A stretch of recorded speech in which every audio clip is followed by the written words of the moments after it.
नमस्कार मंडळी, मी माई आपलं सर्वांचं स्वागत करते माई स्वयंपाकघरामध्ये। आजची आपली रेसिपी आहे ओल्या नारळाच्या वड्या। यासाठी आपल्याला लागणार आहे ओलं नारळ आणि साखर। तर ओलं नारळ आपण हे असं मी शिलून घेतलेलं आहे या आलूच्या शिलनीने असं साफ करायचं, काळं दिसते म्हणून।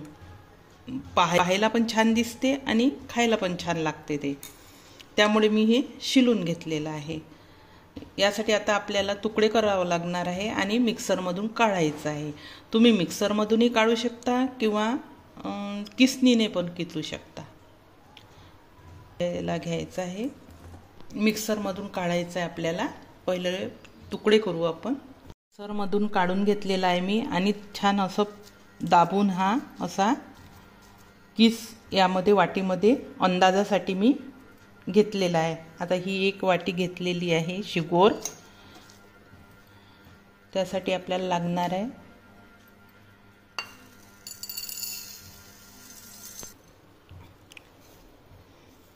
सपाट वाटी मी साखर घेतलेली आहे।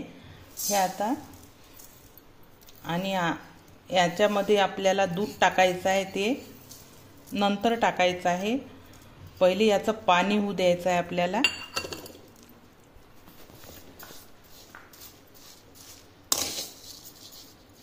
आपल्याला असं मिक्स करून ठेवायचं आहे।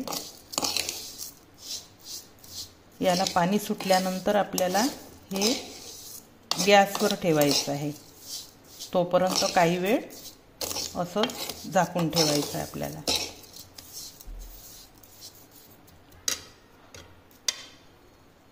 आपल्याला 1 तास झालेला आहे। साखर बरीच विरलेली आहे याच्यात। आता आपल्याला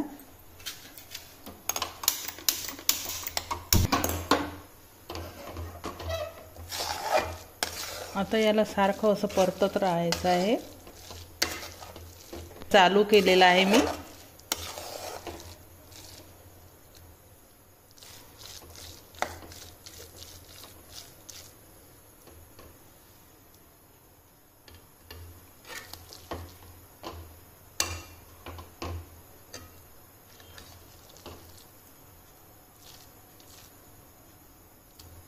याला पाक आला पाहिजे।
साखर पूर्ण विरघळलेली आहे। आता आपल्याला याच्यामध्ये दूध टाकून घ्यायचं आहे। यात तुम्ही पेढे पण टाकू शकता, खवा पण टाकू शकता आणि मी थोडं दूध घट्ट करून घेतलेलं आहे।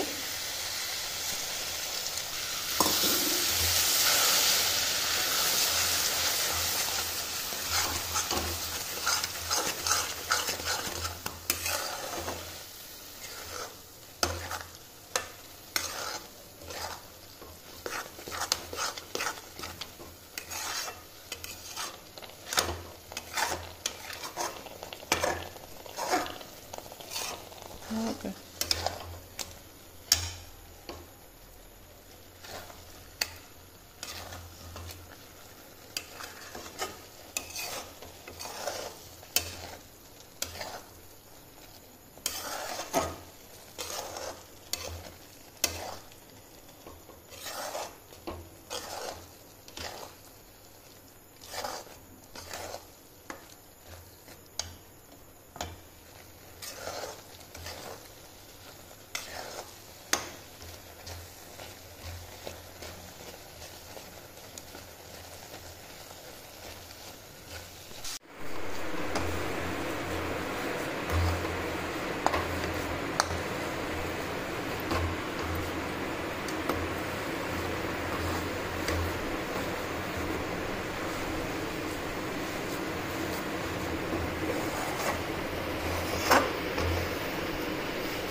आता याला थंड होईपर्यंत आपल्याला असंच ठेवून द्यायचं आहे। मग नंतर याच्या आपल्याला वड्या पाडायच्या। आपलं थंड झालेलं आहे, याच्या आपण वड्या पाडून घेऊ।